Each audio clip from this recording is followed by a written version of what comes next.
people, Coupon and Crystal here with another video. We are going to talk about 5 tips to help every entrepreneur. If you guys did not know, I have a handmade jewelry and accessory business called Classy Accents. If you guys don't know, I make handmade jewelry, I make handmade scarves, accessories, flower pins, brooches, things of that nature, okay? So let's jump into these tips.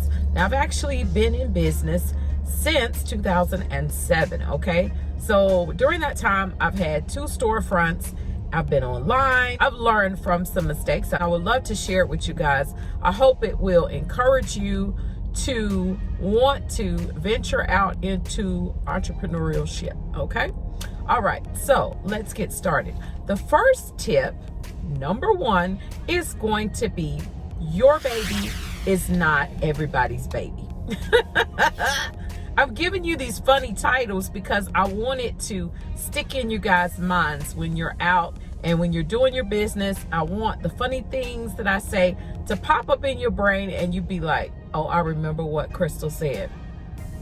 That's right. All right. The reason why number 1 is your baby is not everybody's baby is because when you are doing a business, it is like your baby.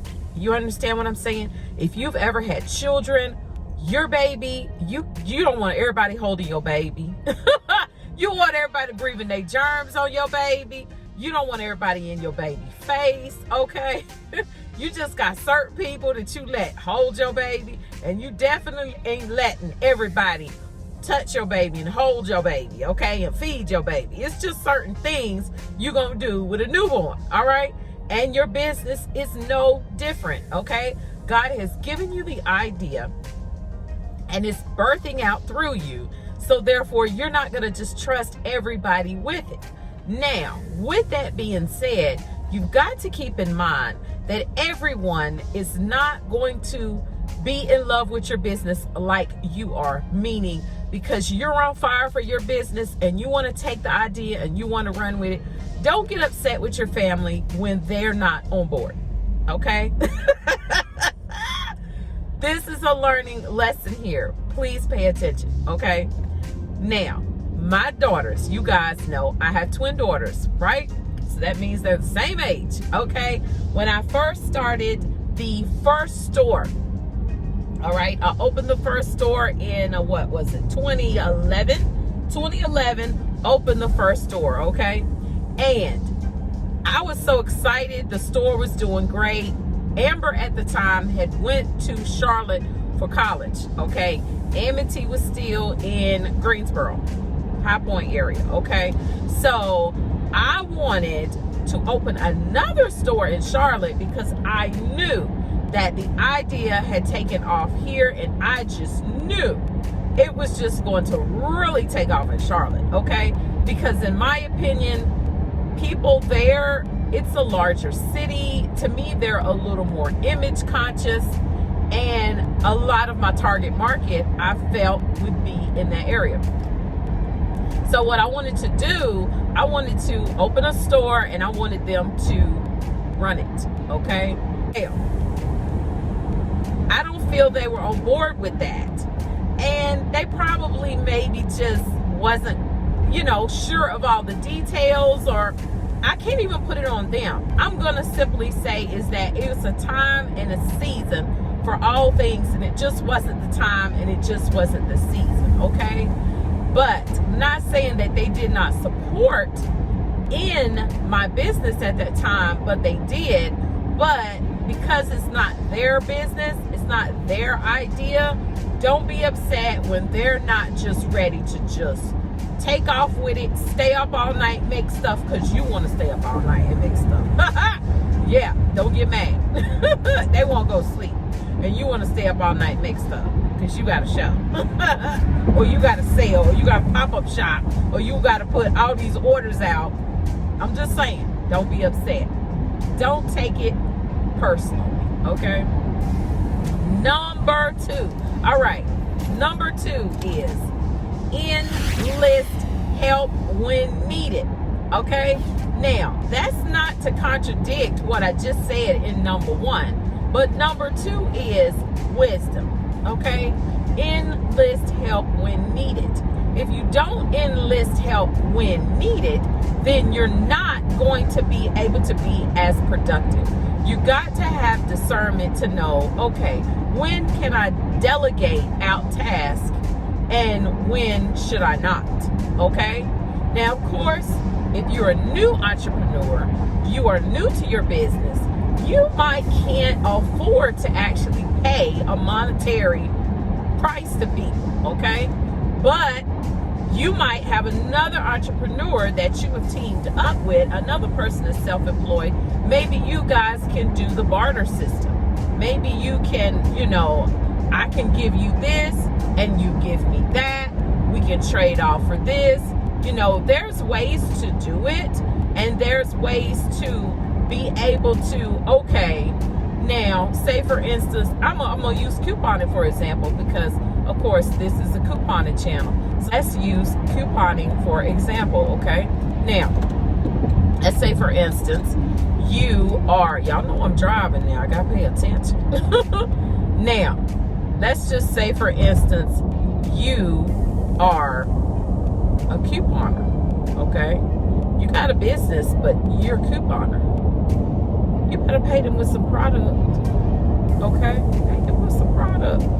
You might have a stay-at-home mom. She needs some household products, Pay her with some product. Have her to be doing a task that you trust her to do, and then pay her with some product. Now, tip number 3, piggybacks off of number 2. Now, if you enlist help, you're going to get them to sign a no-compete clause, all right? You're going to Google it. You're going to get them to sign a no-compete clause, because you don't want to sit up there and enlist people to help you with your business and they turn around and start doing your business, because you done showed them all your tips and tricks and secrets, okay? So you be selective. You pray and ask God for understanding of who you should enlist help with. Yes, y'all gonna pray about everything. You're gonna pray about everything because you got to use wisdom, all right? I'm gonna tell you a little story about that. This person, I did not enlist their help, but the first store, I was married to a different person at the time.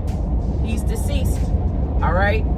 But at the time, I was married to another person when I had the first store. And he would do first shift, and I would do the next shift, second shift, because we were in a mall. Okay, so this chick, and I'm going to call her a chick, this chick kept coming in the store and buying several of the classy scarves daily at a time. That's all fine, well, and good. It's sales and everything, but I was suspect of it. And he was suspect of it too. Because we like, what in the world is she doing with these darn scarves? Okay. We didn't question her about it because, hey, she's a customer. She's coming in and she's purchasing. But the crazy thing was that she didn't know at the time that there was a pending patent on the scarf. We had started the patent process for that scarf. Okay, so the crazy thing is later, 2 ladies came in the store and they're telling me that there's somebody else selling this scarf in the same city. They tell me where the boutique is at. That heifer had took my scarves and she was selling them in her boutique. Now, this is the thing. If you're gonna do that, tell me, because I would have gave her a wholesale price. That's the crazy thing. When you're doing that, you want control of it. So tip number 4 is, if you offer wholesale, then you decide the ramifications of it, okay? Meaning you decide under what circumstance and under what conditions they are going to, how they're going to display your product, how they're going to market your product, because at the end of the day, this is not their product. This is your product in their store. You keep that concept in mind, because they can't change your brand just because they put it in their store, okay? Tide, because we couponers on here, Tide and Gain products is marketed the way Tide and Gain, Procter & Gamble want Tide and Gain to be marketed, okay? So they're not going to turn around and they're going to take your product from you. Yeah, you done sold it because you're selling it at wholesale, but they turn around and they take it and they put it in a way or a manner, or sell it in a way and a manner that's not going to be good for your brand, that's not going to be good for you, that's not going to be the way you want it to be presented. Like, the whole thing of the classy scarf is it's under classy accents. It's a classy look. It's a classy thing, okay? Yeah, it needs to be in a classy joint. If it ain't a classy spot, then I don't want you selling it, period. That's it. Number 5, don't cut off your nose to spite your face. That means you decide to do wholesale. You are not going to do wholesale unless once you sell it at that wholesale price, you're actually still making a profit. I don't want you guys to sell your products at wholesale if it's not going to be beneficial to you, okay? That's the main thing you need to keep in mind. It's my business. Is it going to be beneficial for my business? If you decide to do wholesale, all right, you really need to factor in what you're paying for products to make your products. How much is it costing you to make your product? And you've got to factor in the labor. You've got to factor in the transportation, your gas, your mileage, to go get the items you need to produce your product. You've got to factor that in, because if you don't factor all of that in, you could be just giving your stuff away, cutting off your nose to spite your face, really not making yourself, doing yourself any justice by doing wholesale. Wholesale is not for everybody, and it's not for every business, okay? But if you can do it and still make a profit, because at the end of the day, guys, yes, we're in love with our business and we want it to be the bomb and we want it to just blow up. But the whole purpose of it is to make a profit, okay? Is to make money, not to put your money in it and turn around and get your money back out of it. That's not a profit. That's not a profit. A profit is more, to gain more than what you put into it. All right? If it cost you $1 to make your bar of soap and you're selling it for $5, you're making a profit of $4. Real simple math. But you've got to make sure that you're accounting for everything. You know, that's the part of it. And we're going to continue this because I got some more tips. So we're going to continue this, guys. But I hope it was helpful for you. If it was, please let me know in the comments below of the video. I appreciate you guys watching the first set of 5 tips. And I love chatting while I'm in the car, because if I ain't talking to my sister on the phone, I'm on the video talking to y'all. So I got a good ways to ride to work, so I might as well make good use of my time.